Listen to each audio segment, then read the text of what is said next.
Hello, everyone, and welcome back to another episode of Pop to Culture. Today, we're going to continue our Rebuild of Evangelion discussion, starting with the Rebuild 2.0 movie, You Cannot Advance. I'm joined today by my friends Chad and Alex. If I can point to the correct side of the screen. There we go. Hello, everybody. Hey, everyone. How are we doing today? Oh, I'm great. I'm ready. I'm doing awesome. Ready to discuss some Evangelion today. I'm excited.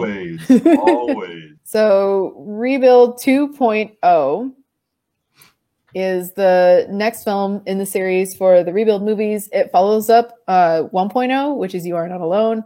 And 2.0 is actually where the story starts to diverge from the original plot line laid out in the TV series. 1.0 follows it pretty closely and kind of summarizes and truncates some events just to fit the movie length. But 2.0 has some pretty major changes compared to similar scenarios in the TV series. It's also the movie where you're first introduced to Asuka, but she now has a different name. She's no longer Soryu. She is Asuka Langley Shikinami. And she's introduced actually in a different way than in the TV series as well. Starts off with Mari in the beginning. They kind of like introduce her. Yeah. And then she has this line that's like, "Oh, I hate using adults for my own purposes," which I thought was like a good introduction for her. And then we get, it goes directly to the graveyard scene that we were talking about last week, right? Mm-hmm. With Shinji and his dad. And I think right after that, the third angel. Which angel was that attacked? Right after the name of the third graveyard one.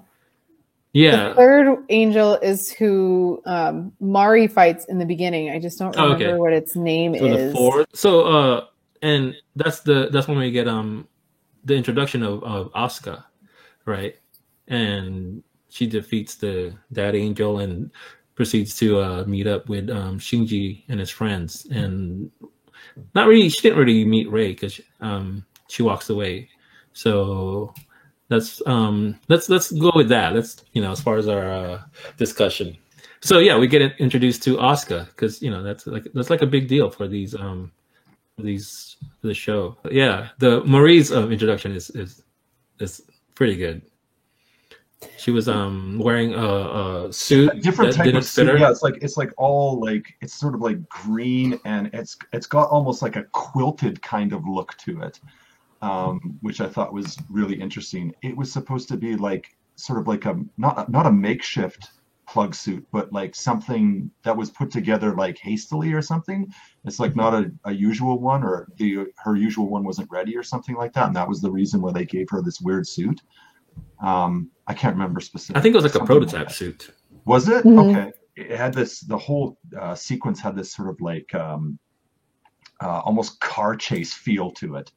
I think because it's actually in the facility, like going on, and the angel is like escaping from it, and they're like pursuing it, and it's going down tunnels and up shafts and everything like that. And of course her Evangelion is like on rollers, or like big like ball like wheels.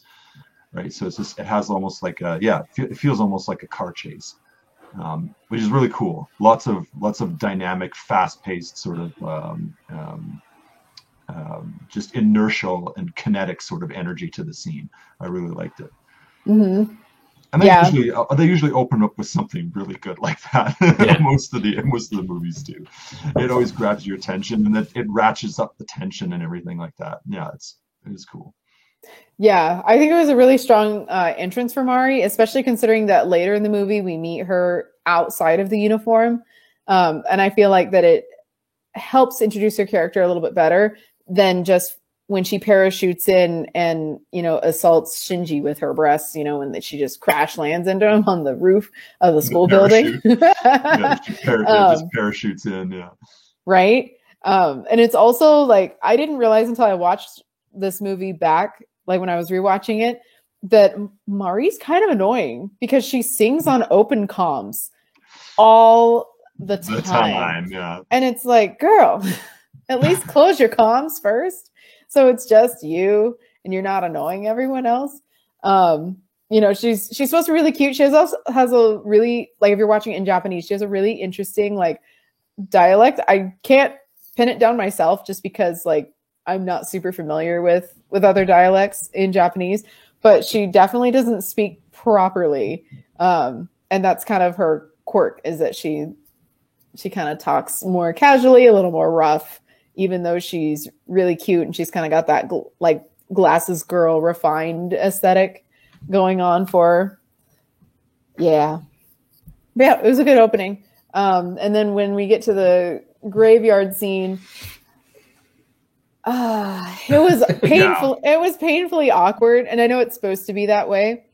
But at the same time, I'm like, who are these people that are supposed to be in this scene? Like, Shinji thanks his dad for spending time with him, which I'm like, who are you? I don't think I've ever heard Shinji appreciate things that his dad has done for him, because he feels like for the majority of the TV series and like End of Eva and stuff, he really just feels like his dad doesn't show any interest in him and really just wants him for the sake of furthering his own goals. Mm-hmm. So it was nice to see that they at least attempted to show they were trying to repair, but it was still centered around Yui, not actually addressing their relationship. Because it's like, here, come to your dead mom's grave. Oh, by the way, I don't remember anything about my dead mom. That's okay. We're going to go to her grave anyway. It's kind of messed up that he didn't give him a ride back to Nerve too. He got there with Misato. What's her name? Misato. Yeah. Yeah, I think it's because Misato probably brought him there. I assume Misato probably brought him there like, from the he didn't get a ride there, but Ray's in the helicopter. It's all about Yui. Yeah, the gunship. Yeah, and then the end of it just like takes off in it too. You know, and it's just like, okay, later. Yeah, later, guy. Yeah, there was no bonding. There was no like, hey, you know what? I'm gonna ride back with my dad. Thanks, Misato. I'll see you back at home. You know, there was none of that. Yeah. Well, you know, they're still pretty estranged. Like, they attempted family bonding going to this gravesite together. Yeah. But no. What was the purpose of it, though? Did they even say? Yeah, I don't know. It almost feels like they were like they went there under like the way the animation is doing it and stuff like that, and the way the actors are performing it, the way they're acting to each other, and the dialogue that they're saying, it almost feels as if someone forced both of them to go. Yeah. Hey, Gendo, can I meet you in the graveyard? Sure, Misato. What about it? And then she's like, hey, can I, Shinji, can you meet me in the graveyard at this time? Sure. Why? Surprise. And then you get there and it's the two of them. Yeah, it's kind of messed up. Yeah, like I know that they're trying, and that actually becomes a central plot, not a plot point, but maybe a subplot. That does become an important subplot later in this movie as well, where you have characters that are trying to get Gendo and Shinji to reconnect and really establish a proper bond as father and son. But it ends up not working out at all, despite the best efforts and motivations that are put into it, which is kind of a shame. So that was one of the things too that is a little bit tragic about this scene, especially if you've already watched the movie, is watching it and knowing that even though they're trying, nothing helpful is going to come of it. And like, what's the guy, Fuyutsuki, I think it is, like told Gendo, like, yeah, this is something you should do. It's your son. He's now here working with you. This is something that you should do now. It's your responsibility, sort of thing, or something like that. And so they both went, and they're just like, yeah, her body isn't even here. There's no body. This is just a symbol grave, blah, blah. And they have this, this non-interaction. And yeah, I'm not really sure I understand the point of that particular scene. Like, like what exactly? They didn't really offer us a point. They didn't say like, except maybe to reestablish in this movie, just in case the audience like forgot from the previous movie or something, that these two have a really estranged relationship, in which case it reintroduces that concept and makes it abundantly clear to maybe somebody who hadn't seen the first movie.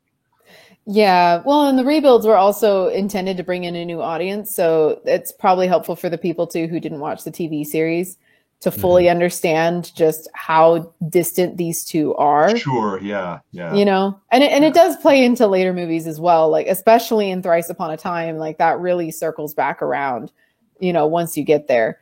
but that's a discussion for when we actually get to that movie. Let's move on to Oscar. Celia, do you want to? Yes, Oscar. Oh, I love Oscar. Introduction. I love Oscar, and I love her introduction. I do. She's one of my okay. So like Misato is my number one. Oscar is my very close number two. Like I love her so much, and it's may sound a little morbid, but like I'm a psych major, so rewatching Evangelion and rewatching these, I'm like, oh my god, she has all these traumas and all these things wrong with her, but I love her anyways. Like I think fully like realizing the scope of the damage done to this character has made me appreciate her characterization just a lot more. But anyways, on topic with Rebuild, so she shows up after this. So they're bringing in Unit 2 to Tokyo 3 and to NERV. And when she arrives, the 7th Angel shows up and she's like, I'll take care of it, and takes Unit 2 out and makes very quick work of this angel. Like she defeats it in, I think, like 2 minutes of screen time. Like it's super, super fast. The Asuka in this movie is clearly much more trained like in combat, and clearly has a higher skill level than the one in the TV series. Because I remember Asuka Soryu just being really braggadocious. And even though she's like, I'm really good at what I do, she made a lot of mistakes and wasn't actually as good as she was bragging that she was. But in this one, it's clear from the beginning that she's a different version of Asuka, just based on her skill level alone. The Angel's also not the same, which is kind of a bummer, because I really like the whale Angel from the TV series and how she like leaps across the boats to get it. Like that was a really fun episode, but I also understand that took, it took 23 minutes to resolve that and take care of that particular angel. When you're dealing with movie runtime, you gotta make it move a little bit faster and kind of shorten things. But it's still a great entrance, and she, does her usual lording over everybody and is like, I'm a captain. I'm Captain Asuka. My Ava is the real Ava. Your Avas are all garbage. I'm better than you.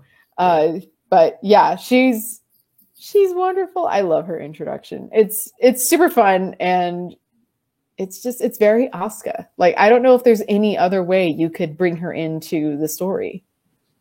Yeah, I agree though. Like the series introduction, like having those Avas and the Angels like jump around the carriers were just so good. Like that's probably one of my favorite episodes.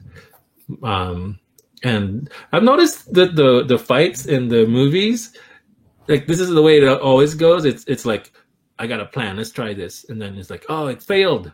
I got another plan. Let's try it again. And then it's like, oh, yeah, we did it. We got it. We killed the angel and, got its core. Mm-hmm. And that's how it's been going for the last 2 movies. And I'm like, they just don't really, like, it looks beautiful, the fights, but it's so simple in the way they execute, like the struggle versus the angels. It's kind of funny. Maybe because we're not used to NERV having their shit together. Yeah. That this time around, they seem like they kind of do. You know? Like, I remember in the TV series that it was always just like, let's throw everything at the wall and hope that something sticks. Like, remember all the, like, nuclear bombs and landmines that they constantly launched at the Angels in the TV series? Yep. There's a lot less of that this time around. Mm-hmm. Well, there's a lot less time to do stuff like that in the movie, right? Like you have to get to the point and stuff. You have to like move the narrative along. There just isn't the time. There isn't the running time. So some of the battles have to be a little bit more simplistic. Or if they're going to do a twist and stuff like that, you get just one and then that's it. They don't have time for another. It depends on the battles, though. Like it depends on what's going on and whatnot. And it's more like, I think it's the battles in the movies seem more geared towards characterization, maybe a little bit more. Yeah. Because that's what's the priority is than actual combat and spectacle and everything else. I mean, and you don't have to worry about it either with the budget of these movies because the budget is so high. The spectacle looks good, even if the battles aren't intricate or involved. Like you're just blown away. Yeah, every time. It's a good But, trade-off. It's just the beautiful graphics versus, like spending their time on it and having a it 30-minute depends. Like fight. some of the battles are like very back and forth. Mhm. But it's yeah, this one wasn't obviously. Well, like you said, it's also her introduction too. So this particular battle that we're talking about. So it's like, yeah, she's supposed to be making short work of this angel. And even though the first thing doesn't quite work because it's like what did they say? It was like a decoy or something like that. The core that she took out first was like a decoy, and then she went after the real one. Mhm. Yeah, but I do agree, though, however, that the TV series one is so much fun. One of the things that is cool about Evangelion is that the Evangelions are actually quite like they don't have like all the abilities that like traditional big giant robot mecha have in a lot of shows, like Mhm. Macross or Gundam or something like that. They don't always have like jetpacks or flight ability or something like that. They can't really do all these different things that a lot of these like impressive like giant robots can do. So they have to be more physical, I find, which is Yeah. part of what's really cool about them, because when they do get physical, they're just running, flipping, and jumping and Yeah. stuff, and that's like the fun of it, right?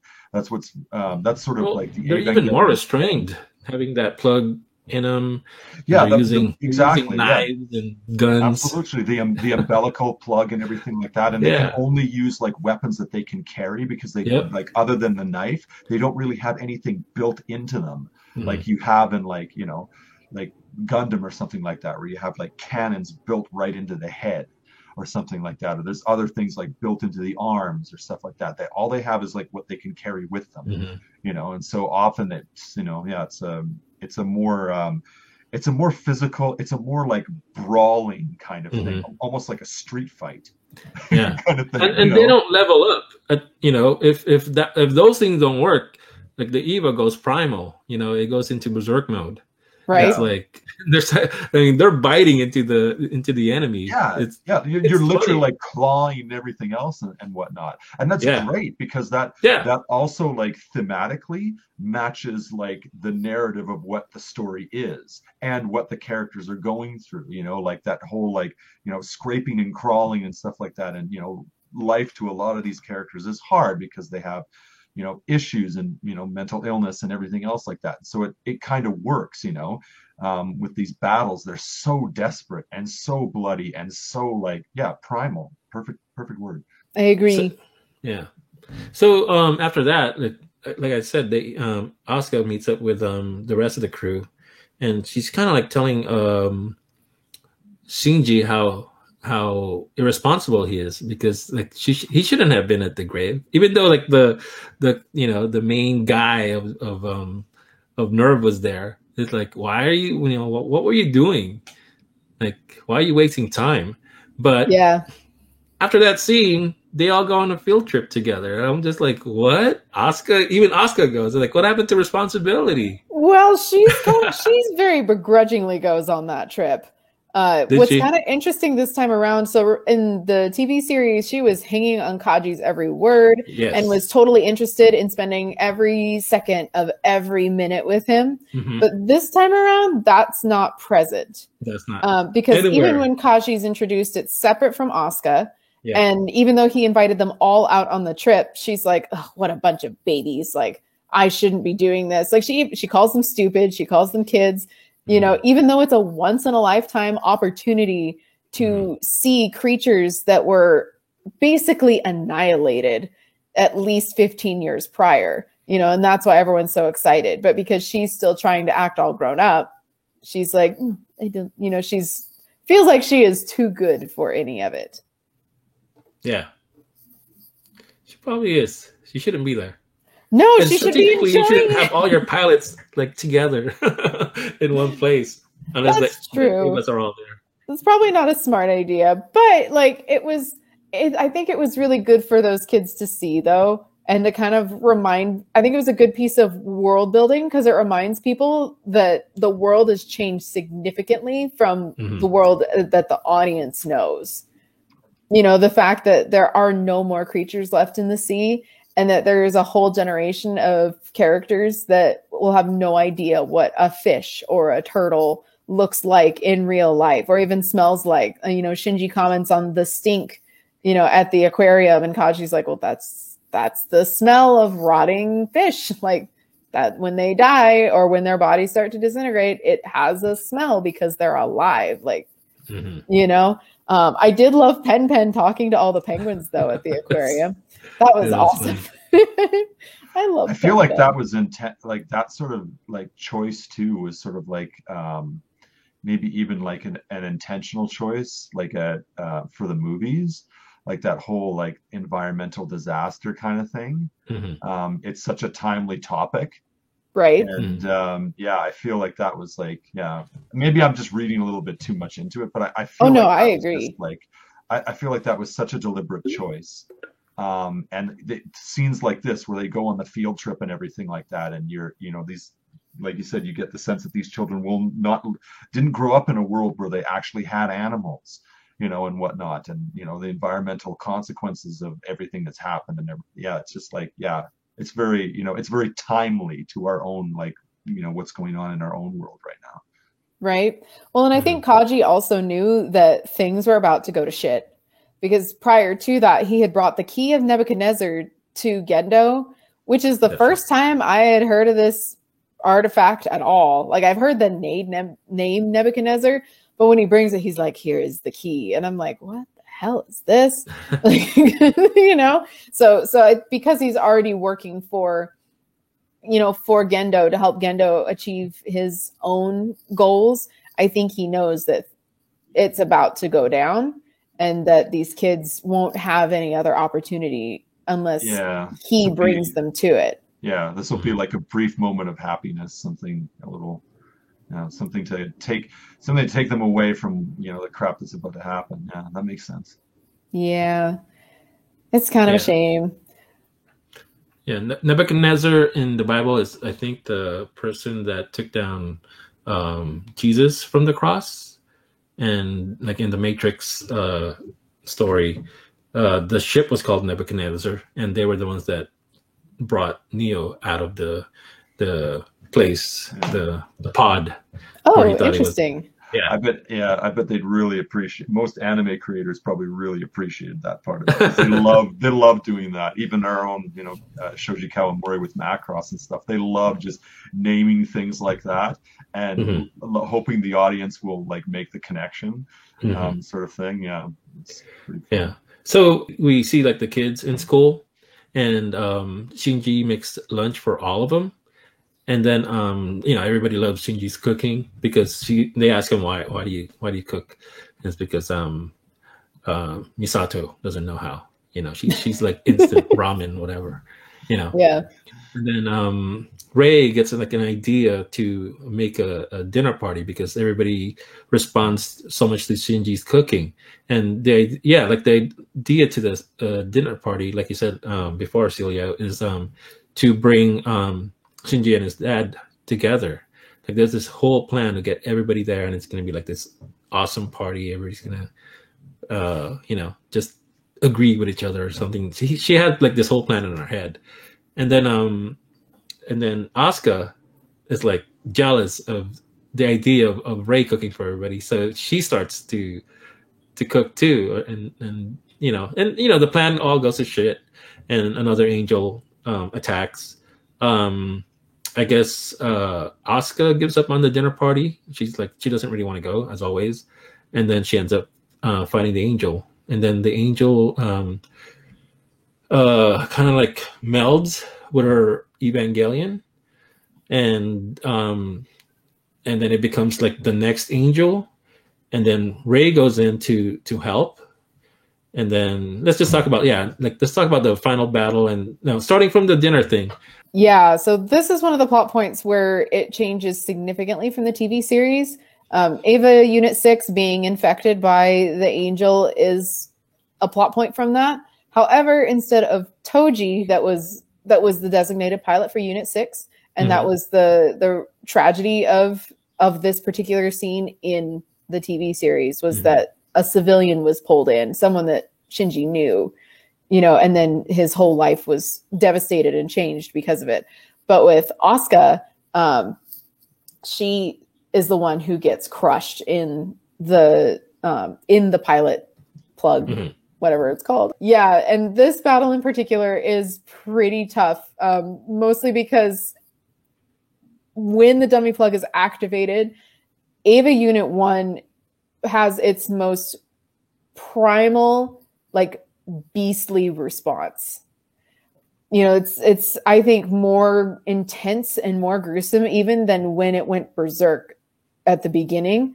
And other instances where Unit 1 has gone berserk, like, it is a full on, like, there are bones and muscle and tissue that are being thrown around as it is literally tearing apart Ava Unit 6. Yeah. You know, and then when it crushes the entry plug, you have this really intense feeling by the end of it that that's the end of Asuka. You know, and that's one of the things I actually think is really great about this movie is it feels like that's it. Like, her story is done. She's been killed. It's all over. But then you find out once it's done, you know, once everything clears and the battle is over, that Asuka is indeed still alive somehow by some miracle. But she's actually being quarantined just in case she was infected by the Angel or infected by any of the contamination when the Angel took over the Evangelion and messed with all of the synchronization rates between her and the machine. Yeah, it's a great sequence. I do kind of feel for fans of Toji, though, because Toji gets less screen time because he's not getting attacked and almost killed in this unit. Like, we still get to see him, but at the same time, it's like, it's less, even if he's not suffering, it's just less screen time for him. Yeah. What are you going to do? You know, you got 2 hours. We'll see him again, right? I don't know. Spoiler warning for all the movies from this point forward. Everybody's seen it but us. We're the last people to see it. Everybody that I've talked to have seen part 4 already. Oh, I watched it. I watched it the weekend it came out. I just need to watch it again. Yeah, I watched it with Chad last night. It was great, but I have to watch it. It's just, I know, that's why I'm trying to go back and stuff like that. I'm in between my comments here. I'm going back to the Wikipedia and trying to get myself re-immersed into the second film because I didn't watch it all that long ago. It was just like a week ago when I watched it. I watched it on my own and I was just like, yeah, this is great. Actually, I will give myself a little bit of credit here because when we're talking about the battle with the one we just discussed with Asuka in the entry, trapped in the entry plug and stuff like that. We sort of skipped over one of the other ones, didn't we? Oh, yes, they have to. There's a battle where they try to catch an angel. Is that the one you're talking about? No, not that's right. Well, not catch it. It got away. It's basically like a meteor coming down to hit the I'm thinking of a different one. I'm thinking of the first one. The Geofront. It's the big wing one with the eyelashes. Yeah, and they have to all, like, all three of them have to work together for the first time. That's right. And it's funny, it's rough, it's also it's good. It's really, really good. The music in that sequence is just, like, amazing. Anyway, we sort of, like, skipped over that one completely. Yeah. So I just wanted to go back to that for a bit. Yeah, that one's a good one too, because it's more of Asuka, like, trying to prove that she's better. Like, even from the start of that mission, she's like, why don't you send only me? And Misato's like, no, because you can't do it yourself. You actually need help this time. You know, and even the whole time she's berating Shinji and Rei, like, she's not a good team player. And to be fair, like, Rei and Shinji have already had the opportunity to kind of get the hang of working together. So by the time Asuka does come in, she's also, I think, feeling the pressure of being the odd man out and the third wheel because she's not already used to working with these two. Yeah. Whereas they are. And she's also overconfident too. Yeah. Like, she just came into the film, like, kicking the ass of an angel all by herself. Right. So she's like, I don't need anybody. Like, what are these two doing along and stuff like that? And then from their perspective, Rei and Shinji are just like, she's probably going to mess things up, I think, you know, because she's, like, not working together with us. kind of thing. So it's a fun dynamic. I like it. Yeah. Also, just the whole sequence is like incredible. This whole sequence was just amazing. Just the animation in it and everything. Like, there's lots of running, and the Mhm. music is really like well done along with the action. It's got like, it's one of the I think it's one of the more memorable battle sequences in all of the Rebuild films. I'll sometimes just put on the movie and just watch this one sequence from beginning to end, because it's got like everything in it. It's got like the character conflict between our three main characters, the tension between them. Mhm. It's got like Misato and all the rest of the crew just going nuts because things are like really going crazy, and they don't know if everybody's going to like get their shit together and do something, which is a lot like the original television series, where every battle was like, we don't know what we're doing, we can't rely on these kids, blah blah blah blah blah, and it ratchets up the drama so much. And then of course like the combat itself, which is just like so many sequences of the Evangelions running, and just like, oh man, it's so well done. This is the stuff that like you kind of, when you look back on the series and stuff, the animation in the series is pretty damn good, but like this is like a big budget like version of it. It's like they Mhm. threw like $50 million at this one battle sequence. I mean, I know it's not that much, but it feels like that. It Right. has that quality, and just like the filmmaking is just, yeah, it's so good. And when you look at how all the action is really packed into this movie, I understand why, like when I'm seeing discussions about the rebuilds, why so many people say Evangelion 2.0 is my favorite of the rebuilds, just because there's a lot going on, but it's all very active, where you have at least you have two different angel battles, and then you have near third impact by the end. There's so much big bombastic action happening that it feels like you're just going nonstop. The Yeah. story, it's propelling you forward in the story, and it's hitting the plot points real quickly, but not in a way that makes you feel like you've rushed past anything or that you're getting confused. So I can totally understand why people enjoy this installment in particular much more than the other four, or the other three, I should say. You just have to reiterate how like the animation isn't like inspired, it's inspiring. Like there's a lot of stuff graphically that we've never seen before, and most of the time when you see like a mecha anime, it takes a lot from like the 90s and just upgrades them. But this stuff, like everything, like the destruction of the cities, the way the angels appear and how they fight, and this is just like, if people don't get anything out of it, like people that are making anime or mecha anime in the future, like I don't know where you're gonna get anything from, because it's just too good, you know.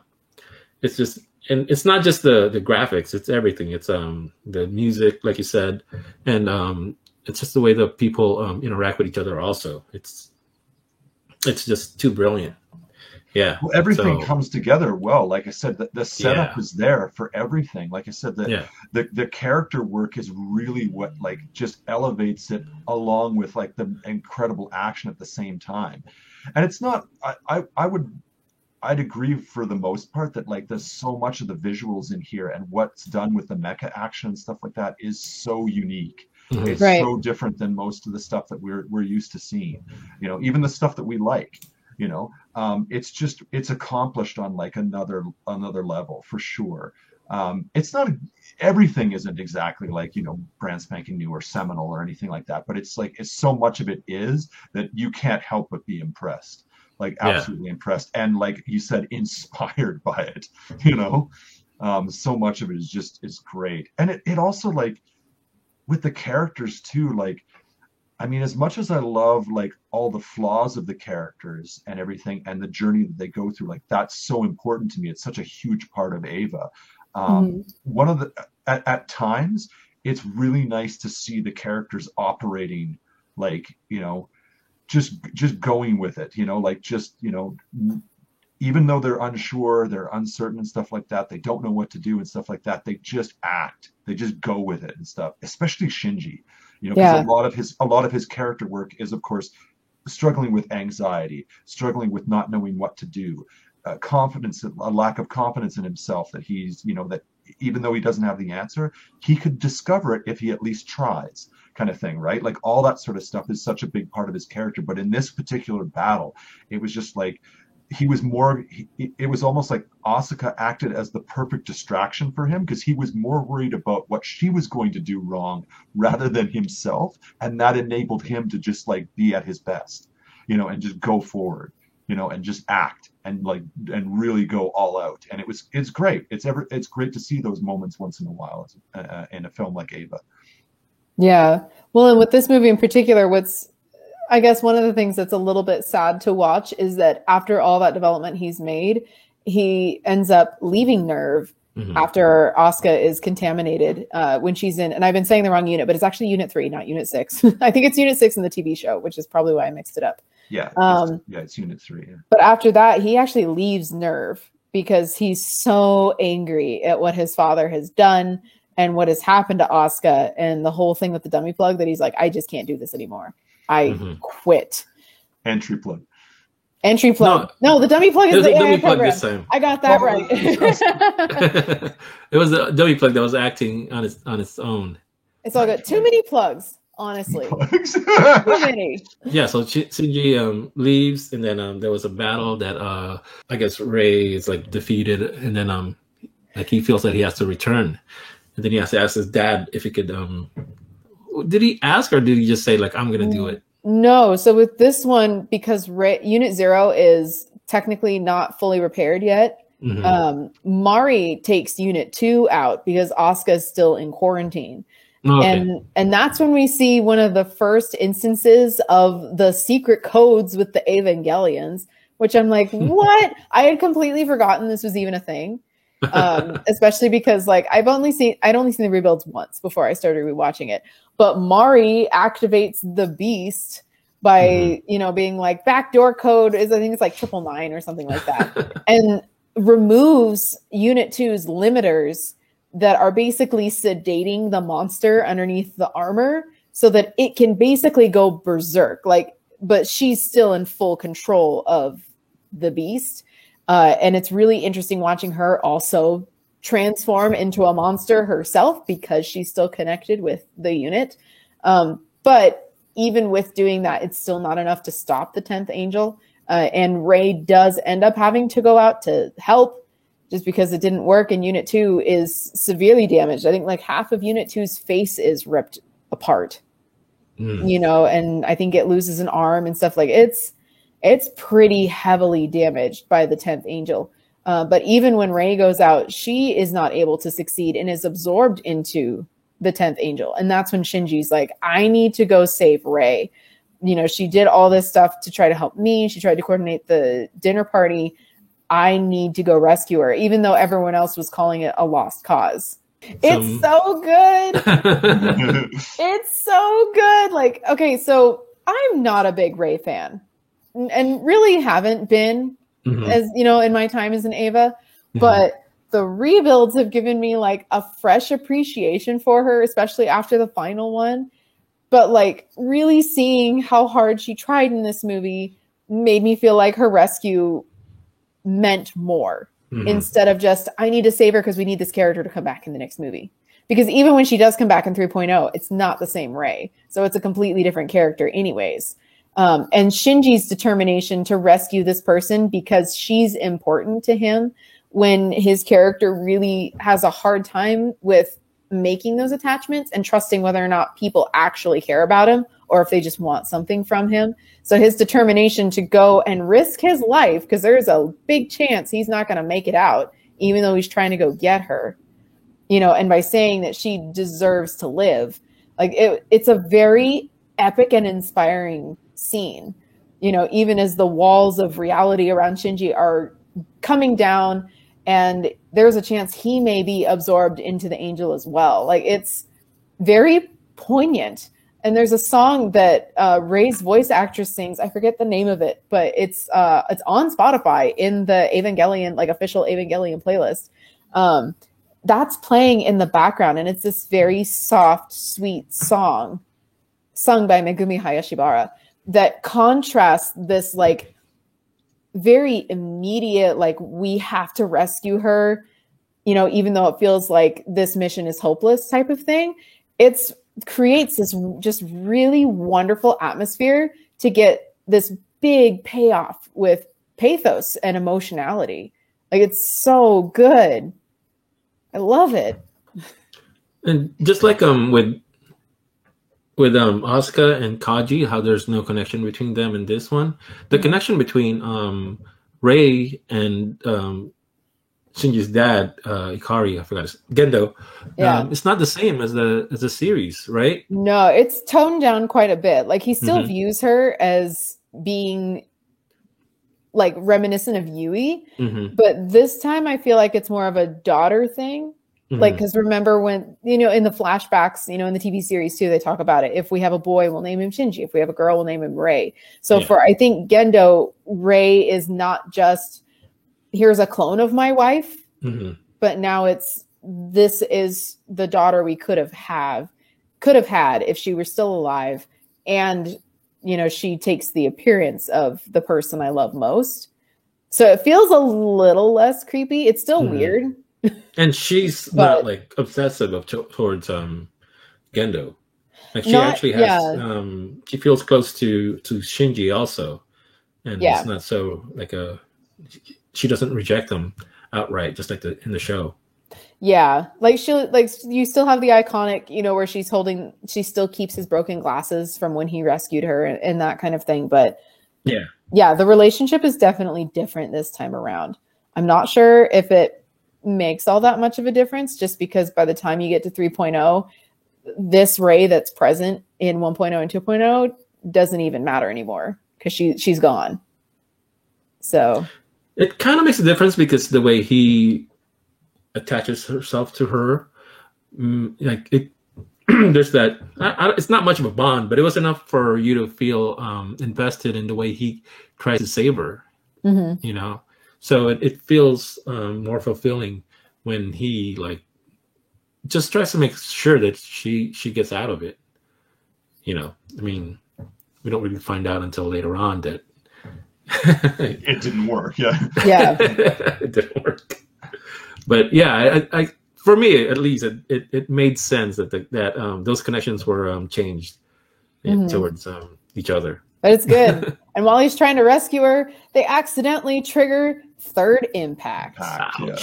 Because he merges with Unit Zero's core inside Unit 1 as it's going berserk, and it absorbs the bits of the angel that also got absorbed with Unit 1 and becomes a divine being that triggers the impact.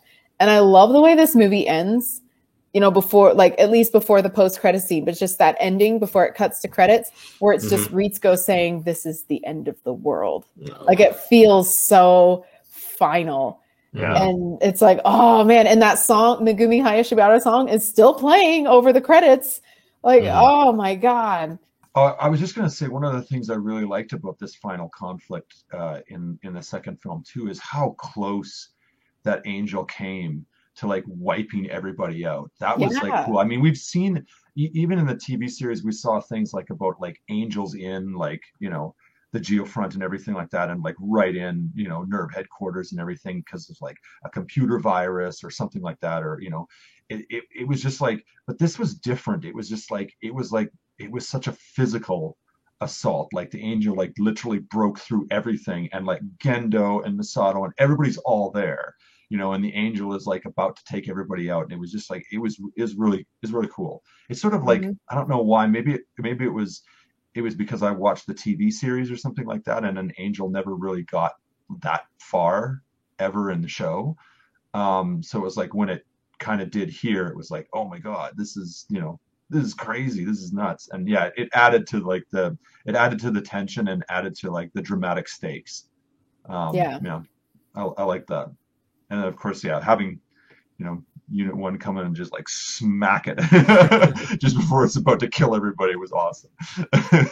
My man comes back. Kaworu comes back. So we already saw him in 1.0. Just chilling out on the moon in a box like it's nobody's business. He was also chilling out on the moon earlier in this movie on top of the box instead of in the box. And after we see Third Impact begin and the credits end, it cuts to a post-credit scene where Ava Unit 1 is pierced by a lance that's thrown from the moon, and Kaworu descends from the moon. And he makes his first appearance on Earth in the Rebuild series. And I believe this is actually the time when he says, "This time I will make you happy." Oh, like that's he's determined to ensure that Shinji has happiness in this life. And it sets us up for Rebuild 3.0. I totally forgot about that credit scene until I rewatched it.